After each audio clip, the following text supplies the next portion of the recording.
गुरबचन और सिद्धार्थ दोनों उस बंगले के पीछे छुपकर किसी के आने का वेट कर रहे थे।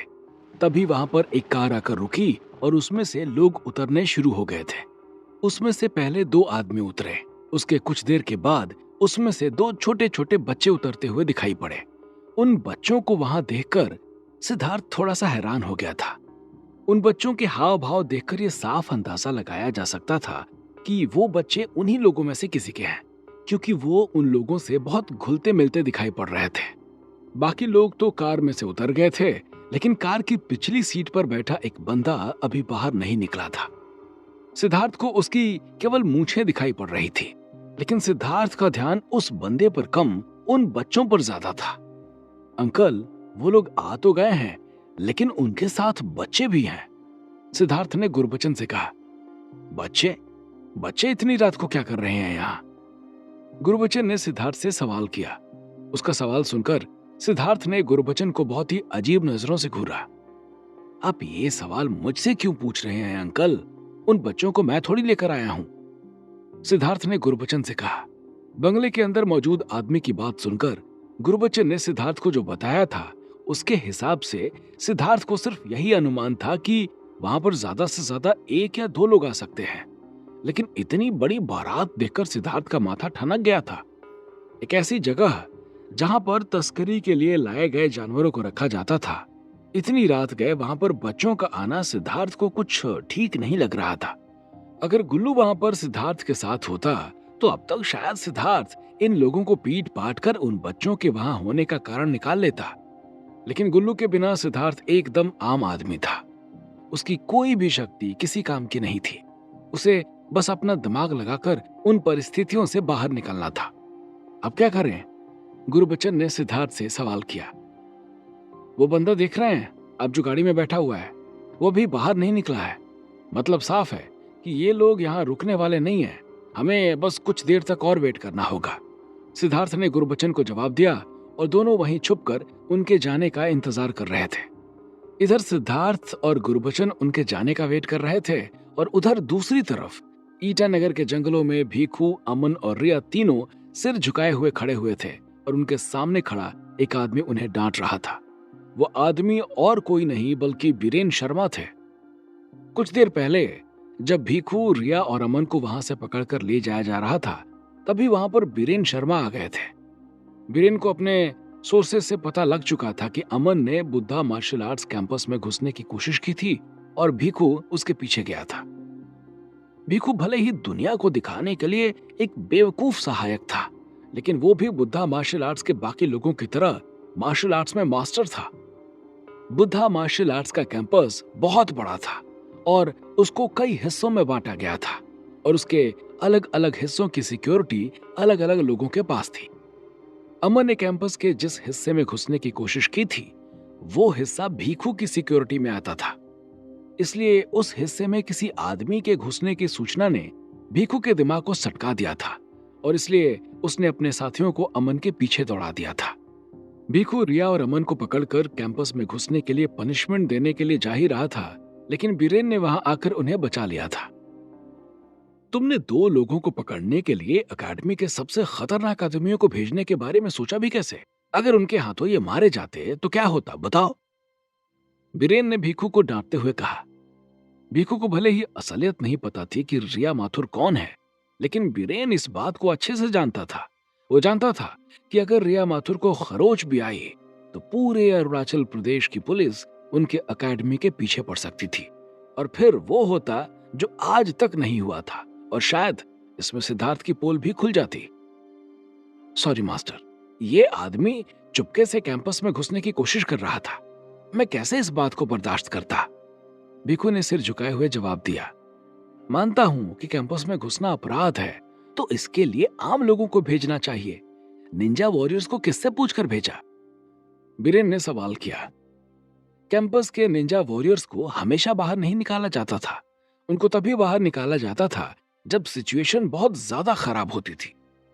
बीरेन के सवाल पूछने के बाद भीखू चुप हो गया था।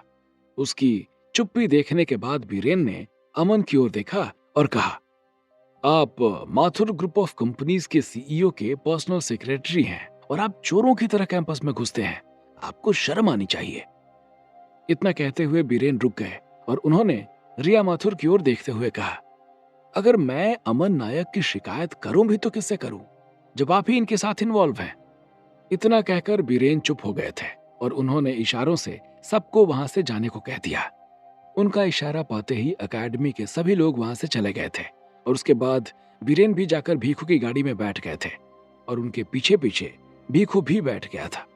अगर दोबारा बिना मुझसे पूछे यूं रोड रेस की तो समझ लेना कैंपस से उठाकर बाहर फेंक दूंगा, बीरेन ने भीखू को डांटते हुए कहा और उनके डांटने के बाद भीखू ने सिर नीचे कर लिया था। उसके बाद बीरेन ने आगे कहा, ये जो तुमने डॉन वाला लुक बनाया है टशन दिखाने के लिए, ये दोबारा नहीं दिखना चाहिए और तुम्हारे कमरे से जो सिगरेट की बू आ रही है इसका हिसाब सुबह ग्रैंड मास्टर को देना। इतना कहकर बीरेन ने गाड़ी स्टार्ट करने का इशारा कर दिया था और उसके बाद वो सब वहां से चले गए थे। अब वहां पर सिर्फ अमन और रिया बचे थे। तुम इनके कैंपस में गए थे, तुमने पहले क्यों नहीं बताया अमन? रिया ने दांत पीसते हुए सवाल किया।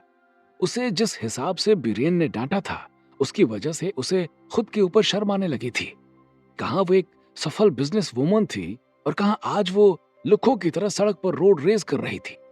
मैं निर्मला आंटी को ढूंढने गया था मैम। मुझे पक्का यकीन है कि निर्मला आंटी इन्हीं लोगों के पास है। आप एक बार पुलिस में शिकायत कर दीजिए, मैं आंटी को ढूंढ लूंगा, अमन ने रिया से कहा। अमन की बात सुनकर रिया ने माथा पकड़ लिया था। जब रिया को एक सिक्योरिटी गार्ड के थ्रू यह मैसेज मिला था कि अमन संकट में है, तो गाड़ी लेकर कहीं घूमने जा रही रिया ने अपनी जान जोखिम में डाल दी थी। लेकिन जब उसे सच्चाई का पता चला कि अमन किस वजह से संकट में आ फंसा था, तो उसे अब अमन के ऊपर गुस्सा आ रहा था।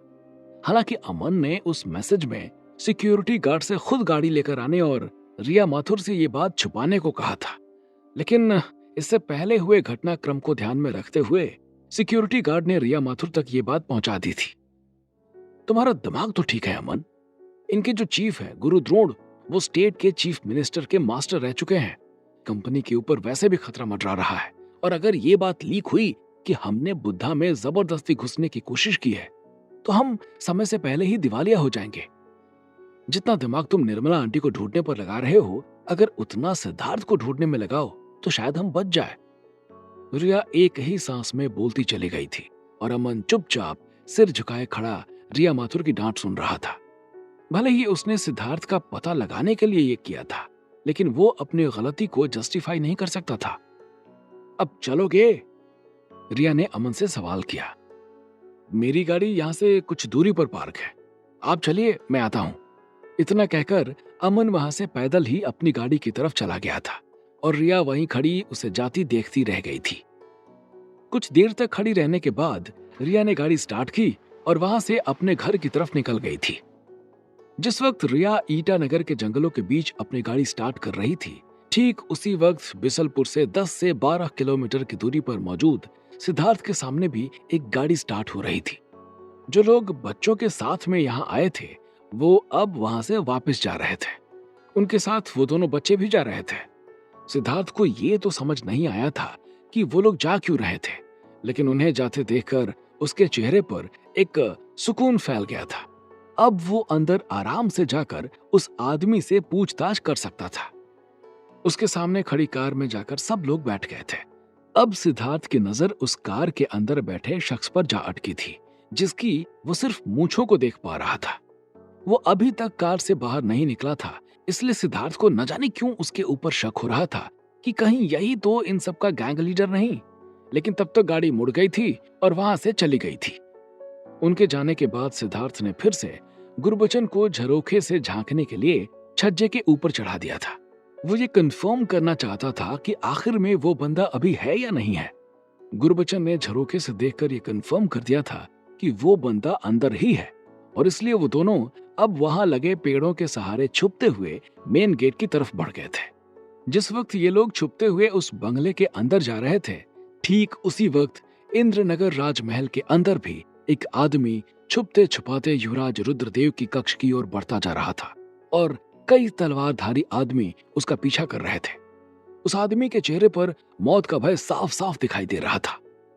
इस राज्य और युवराज रुद्रदेव को बर्बाद करने का इतना बड़ा षड्यंत्र चल रहा है, वो भी उनके अपनों के द्वारा। मुझे जल्द से जल्द ये बात युवराज रुद्रदेव को बतानी होगी, वरना अगर वो कल राज्य रक्षक को खोजने निकल गए तो फिर वो कभी इस राज्य में वापस नहीं आ पाएंगे। उस आदमी ने अपने आप से बड़बड़ाते हुए कहा और फिर खंभों का सहारा लेते हुए युवराज रुद्रदेव के कक्ष की तरफ बढ़ गया था। इंद्रनगर राजमहल काफी बड़ा था और वो महल के सबसे पीछे वाले हिस्से में था, जबकि युवराज रुद्रदेव का कक्ष सबसे आगे था। इसलिए उसके लिए अपनी जान बचाना बहुत मुश्किल हो रहा था, लेकिन वो फिर भी अपना पीछा कर रहे लोगों से अपनी जान बचाते हुए युवराज रुद्रदेव के कक्ष तक पहुंचने में सफल हो गया था। उसने सैनिकों से युवराज रुद्रदेव के कक्ष में जाने की अनुमति मांगी और उसे तुरंत ही अनुमति मिल गई थी, क्योंकि उसने राज्य के खिलाफ हो रहे षड्यंत्र का जिक्र कर दिया था। वो आदमी युवराज रुद्रदेव के कक्ष के बाहर खड़ा होकर युवराज रुद्रदेव के बाहर आने का इंतजार करने लगा था। चूंकि वो युवराज रुद्रदेव के सुरक्षा में लगे सैनिकों के बीच में था, इसलिए उसे इस बात का जरा सा भी डर नहीं था कि अब उसका पीछा कर रहे लोग उसे नुकसान पहुंचा सकते हैं। हाँ बोलो, क्या खबर लेकर आए हो? युवराज रुद्रदेव ने कक्ष से बाहर आते हुए सवाल किया। राज्य और आपके खिलाफ बहुत बड़ा षड्यंत्र चल रहा है युवराज। कालनेमी का यहाँ आना, राज्य रक्षक आदित्य का मारा जाना, ये सब एक साजिश का हिस्सा था। और साजिश में आप।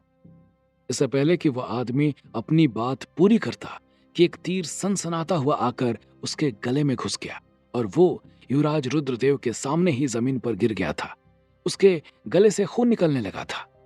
युवराज रुद्रदेव के कक्ष के बाहर एक आदमी का मारा जाना ये बहुत बड़ी सुरक्षा चूक थी और इस खबर से पूरे राजमहल में हाहाकार मचने वाला था। आखिर किसने मारा था उस आदमी को तीर, और वो कौन से राज का खुलासा करने वाला था युवराज रुद्रदेव के सामने? और कौन था वो आदमी जिसे सिद्धार्थ ने देखा था कार में? और क्या अमन अब हो जाएगा शांत या फिर से करेगा निर्मला का पता लगाने की कोशिश? क्या होंगे इन सभी सवालों के जवाब? हमें कमेंट करके जरूर बताएं और आगे की कहानी जानने के लिए सुनते रहिए भूमिपुत्र सिर्फ पॉकेट एफएम पर।